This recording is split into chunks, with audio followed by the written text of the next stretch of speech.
Frost coats the inside of the window like white fur. The thermometer reads 71 degrees Celsius. In Yakutsk, Siberia, the coldest inhabited city on Earth. This is market day. A woman in her 30s stands in her small apartment, mentally preparing. Her breath is visible, even indoors, the heating struggles against the cold seeping through every crack. She begins the layering process. Thermal underwear, wool base layers, thick sweater, insulated pants. Then the outer sheller, heavy parka rated for extreme cold, fur-lined hood. Face mask that covers everything but her eyes, 2 pairs of gloves. The ritual takes 15 minutes. Each layer matters. Exposed skin freezes in under a minute outside. She checks her shopping list and cash. Food here costs 3 times what it does in Moscow. But there's no choice. The market is the only place to buy fresh provisions. She wraps a scarf around her face mask for extra protection, pulls the hood tight, and moves toward the door. The door opens, and the cold hits like a physical blow. The air is so frigid, it feels solid, pressing against her face. Her first breath through the mask burns her lungs, despite the layers of fabric. The moisture in her breath instantly crystallizes, forming ice on the scarf. The street is almost empty. A few figures move in the distance, bundled so completely they're barely human shapes.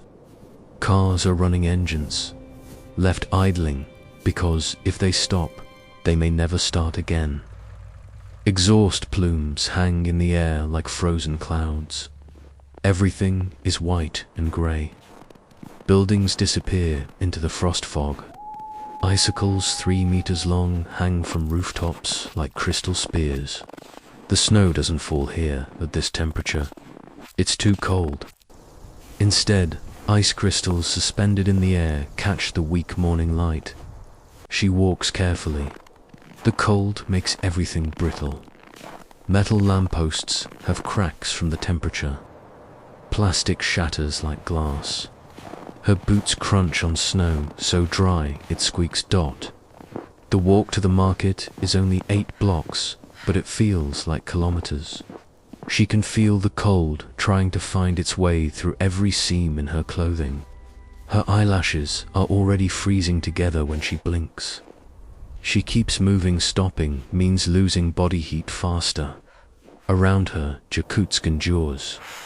300,000 people live here, surviving what seems unsurvivable.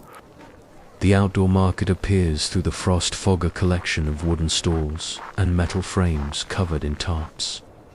Incredibly, it's open. It's always open. The cold preserves everything naturally.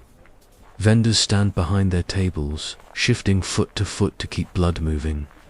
Their faces are covered like hers, only eyes visible. Steam rises from thermoses of tea they clutch between transactions. The goods are displayed on tables, on ice blocks, on the frozen ground, frozen fish stacked like cordwood, their eyes glazed with ice. Meat hangs from hooks, rock solid. Vegetables and fruit imported from thousands of kilometers away. Their prices handwritten on cardboard signs. She approaches the first vendor. A whole frozen fish. 2,800 rubles. Nearly $30. In Moscow, maybe $8. She nods, pulls cash from her inner pocket with thick gloves. The exchange is quick, no one lingers. Other shoppers move between stalls like ghosts. Everyone understands the unspoken rules. Buy what you need, move efficiently, don't waste time. She moves to the next stall. A woman vendor, maybe 60, selling potatoes and onions. The vegetables are frozen solid, turned to stone by the cold. They'll need hours to thaw before cooking. How much for 5 kilos of potatoes? She asks, her voice muffled through the layers. 3,500 rubles. The vendor's eyes are the only human feature visible. She nods and pulls out more cash. Everything costs a fortune here. Transportation adds to the price. Trucks, driving thousands of kilometers on ice roads. Fuel costs in extreme cold. The risk of breakdowns in deadly temperatures. The vendor bags the frozen potatoes quickly. Her movements practiced and efficient. At another stall, a man sells milk and eggs. The milk comes in frozen blocks. The eggs are solid. They're good, he assures her through his face covering. Just thaw them slowly.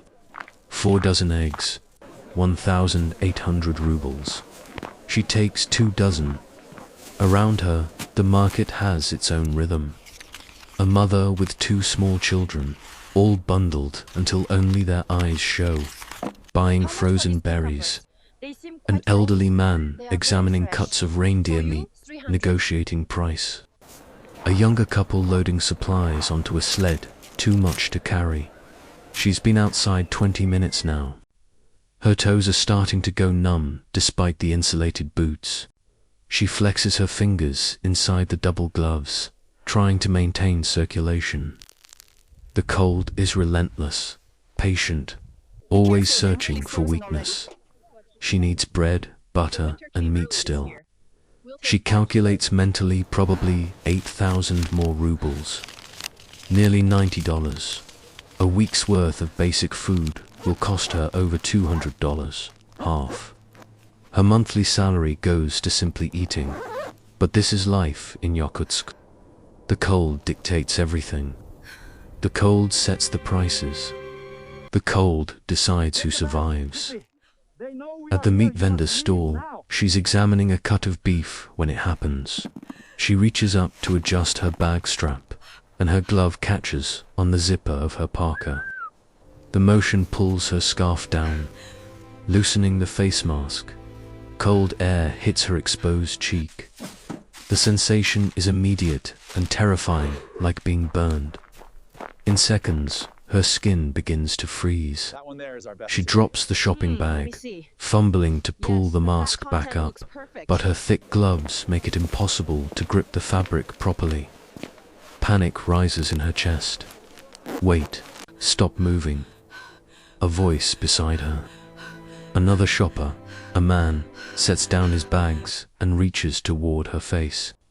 For a split second she flinches, but his eyes above his own mask are urgent, not threatening. His hands, still gloved, quickly pull her scarf back up, repositioning her face mask, tucking everything back into place. Hold still, he says, examining her exposed cheek with concern. Not too long. You'll be okay. But get inside soon.